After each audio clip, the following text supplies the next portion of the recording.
Good morning and welcome back to my kitchen. It's a long time since I've been on here sharing a recipe with you, but I thought it was about time that I got back to it. So this morning I thought I would share with you a lovely autumn cake because, well, we're into October now, the weather is beginning to get colder and it's coming up to Halloween shortly, and some nice spices and apples and things in cakes are really tasty at this time of the year.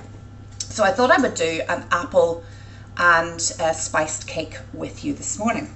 Now, I'm going to use this tin to make it in. It's a sort of bunt tin. It comes as part of a funky tin like this, which, personally speaking, I'm terrified to use this in case the cake gets stuck in it, so I haven't really ventured with this. But this half is very useful, very pretty little dimples on it, and it's easy to cut into portions.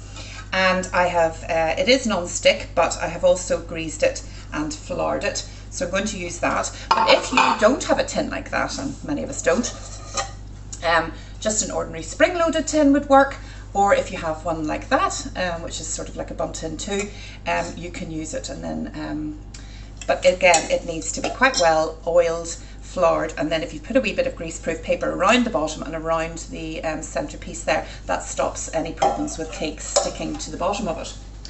So we're keeping all fingers crossed that the cake won't stick to the bottom of this. So the recipe itself is really just a glorified Victoria sponge. So in my mixer I have got 200 grams or 8 ounces of margarine. Now we're dairy free, so I'm just using Vitalite spread. Any margarine, baking margarine will work. So that's in there, and then I have a mixture of dark brown sugar mixed with caster sugar. So I have 2 ounces or 50 grams of the dark sugar, and I have 6 ounces or 150 of the caster sugar, and that dark sugar is just going to maybe add a little bit of like a toffee flavour to your cake mix. And I'm just going to then beat it until it's light and fluffy and pale in colour. If I can get my mixer to start, there we go. So in between times I have also grated 1 apple, fresh apple, and I would use an eating apple rather than a cooking apple because it will just hold its shape a little bit more and not go quite so much to mush as a cooking apple would do. So I've got that. And then what else have I got? I've got, now this is where it varies a little bit from a Victoria sponge. Instead of 8 ounces and 200 grams, I have got 10 ounces, which is 300 grams of self-raising flour. So you're needing a little bit more flour in your mixture just to hold up the dried fruit and the fresh apples, so it doesn't all just stick to the bottom. I've got a lovely mixture here of apricots, cranberries, sultanas and raisins, and a little bit of mixed peel. That's a lovely mixture you can get in supermarkets now with the cranberries and apricots in it. Just adds a little bit more variety of dried ingredients, of the dried fruit. So love that mixture. That's lovely for a tea loaf as well. I've got mixed spice, which I'm going to need a couple of teaspoons of as well. I've got 4 eggs. And then I've got another ingredient which I'm going to talk to you about now in a wee minute. So noisy, isn't it? So I'm going to just scrape around the bowl because I don't know about you, but my mixer always needs to just be scraped down to make sure all the ingredients are mixed right to the bottom of the bowl. And as you can see, you've got a bit of quite a dark mixture because you've added the dark sugar into that. So that's almost like a caramelly type of flavour that you're adding to that. So that's not looking too bad. I think we'll just beat it for another couple of minutes. You're really just adding lots of air in at this point to make your sponge nice and light and fluffy. Just give it another quick whisk round. It's looking pretty good. Okay. Now, at this point, I'm going to add in the flour and the eggs and the spices. So as I say, I've got 10 ounces or 300 grams of self-raising flour. You can use gluten-free flour if you want to. I was making a cake this morning which is gluten-free. Again, you just need a little bit of extra gluten-free flour, self-raising flour into your mixture if you want to have a nice rise to your cake. I'm not going to add any of the other ingredients just yet because I want to make sure the actual cake mixture, excuse the pinging. That's my oven ready for baking. So I'm going to put in 2 teaspoons of mixed spice, and mixed spice is things like cinnamon, nutmeg, ginger, clove and coriander in there, so lovely warm spices and for this time of the year. So 2 teaspoons of mixed spice, don't get it muddled up with allspice. And I've got 4 eggs, which I'm just going to pop in. And then I have this ingredient that I got when I was at our local agriculture show, big agriculture show, the Balmoral show. And they were showcasing some lovely products made in Northern Ireland. Just wash my hands. And I got this ingredient, which I think will add the right sort of flavours to this cake. And it's called Irish black butter. Now, I thought, oh gosh, is it butter? But actually, it's made of apples. And I'll just read the other ingredients that are in it, if I can read them, yes. So these are Armagh Bramley apples, brown sugar treacle, syrup, Armagh apple cider, brandy, yum, spices, sugar, salt and spice, and licorice flavouring. Doesn't say this what spices they are, but there is a lovely, just warm flavour to it. So I'm just going to add a teaspoon of it to my cake mix. So it's not butter at all, it's more like a, sort of like a, what would you call it? It's like a syrupy kind of thing. Maybe just a little bit more because it smells so good. It's lovely spread on crackers with cheese on top. Lovely to marinate meat in. And also for baking, and I thought that I'd add it to the mixture, and then when I'm icing it, I'll also add it to the icing and add a little bit of those lovely warm spices that'll go so well with apple. So pop this all into the mixer again, and we'll turn it on and give it a good mix.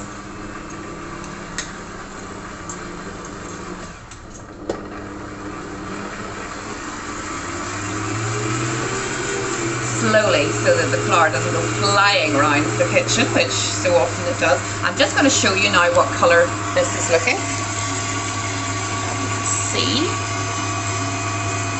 it's got that lovely caramelly kind of look to it, like almost like toffee apples. I'm going to give that a good mix through, just for about a minute or so. You don't want to overbeat your cake mixture. And we're going to have to add more ingredients in, so don't mix for too long. So then I'm just going to scrape down the bowl, and then we're going to add the other ingredients. So it looks so good. So let's just move this out of the way and show you that it's this lovely caramelly, butterscotchy, toffee apple kind of colour. So again, I'm just scraping the bottom. So into this I'm going to put my grated apple. Don't worry that it's gone slightly brown, because when it bakes it will also go that colour. And then I'm going to add my lovely dried fruit in there. And then I'm just going to fold those ingredients in together. And if you can see, oh, it looks so good. Lovely smell of autumn and Halloween, and just lovely. So that looks good. So I'm just folding them in carefully, not beating them, because you don't want to knock all the air out of the mixture that you've spent time adding to. There we go. And now we're going to put it into the tin. So where is our tin? There we go. So I'm going to just tip this camera down a little bit so you can see me putting it into the tin.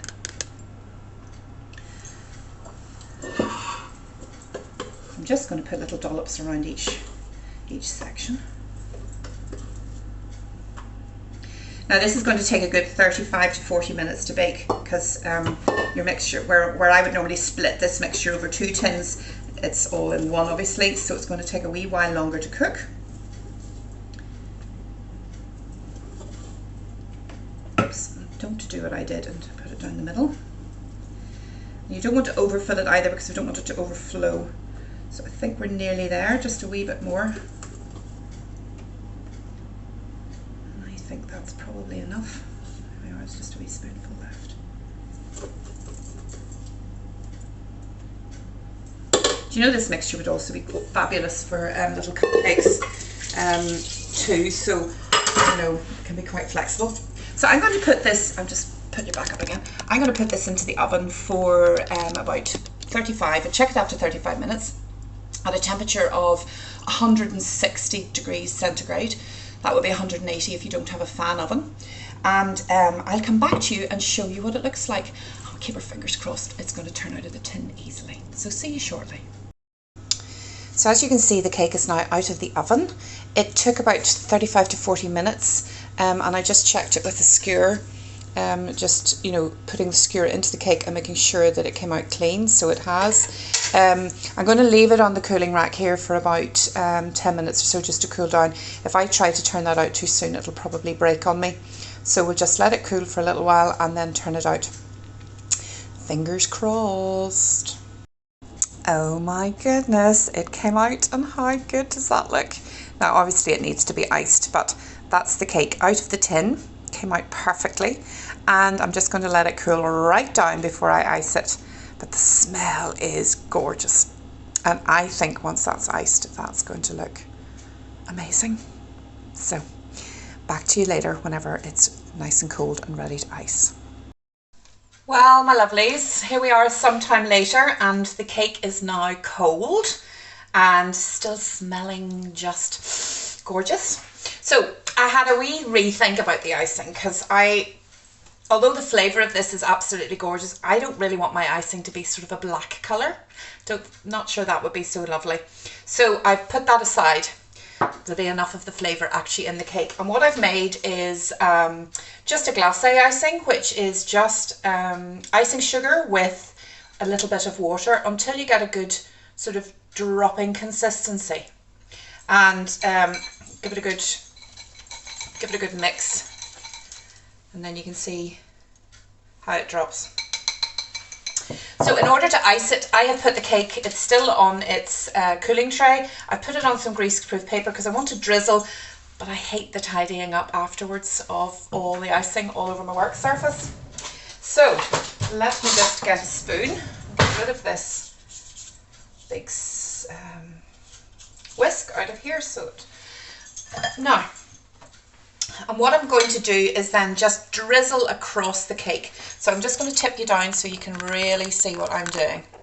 If my camera will behave. This is when it'd be so lovely to have a cameraman or a camera woman to help me. Right, so I think that's quite good. So let me just start drizzling. So I'm going to drizzle across the ways because I'd like the icing to sort of keep the same sort of shape as the cake. So I'm just going to go across.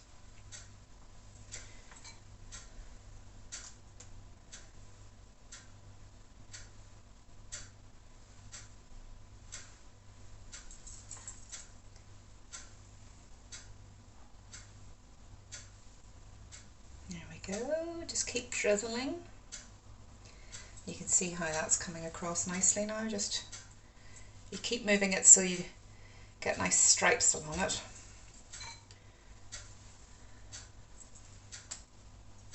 And you can see it's like lots is going through the bottom, and it's just such a mess to tidy up. But if you put the greaseproof paper underneath, then that does make life a lot easier when you're tidying up. That's a bit of a chunky bit, but you get the idea. Now, I like it just quite thick because I want to put some decorations on there, and if you have it too runny, then the decorations tend to just slide down the cake and end up not staying where you want them to stay. So I think that's probably enough. You want so that every piece, every little section of cake that you're going to serve to people is going to have plenty of icing on it. Nothing worse than not getting any icing. There's a wee bit here, could do with some. There we go. And then to make it nice and seasonal, I have got some lovely sprinkles. So I've got these ones which have got some nice gold stars. They're sort of a Halloweeny one. There's gold stars, silver balls, little blacks and golds and sort of toffee colours. So just going to sprinkle some of those on.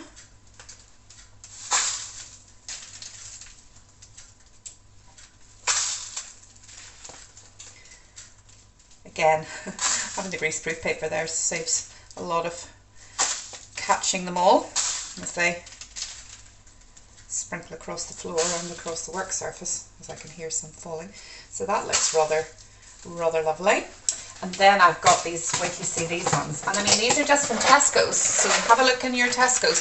But look at these beauties. So there's like a little gold, a little rose gold, and a lovely pearl coloured one. So I'm just going to, they're just like little chocolate spheres. So I'm just going to put some of them on just to finish it off. Jewel it, I suppose. Finish it, make it look quite spectacular. Do we need any more? Maybe one or two more, let me see. Oh, hello, this just looks so lovely. Let me see. A little pearl one over here. Let me just move that one over a little bit, and then I could put another pearl one here.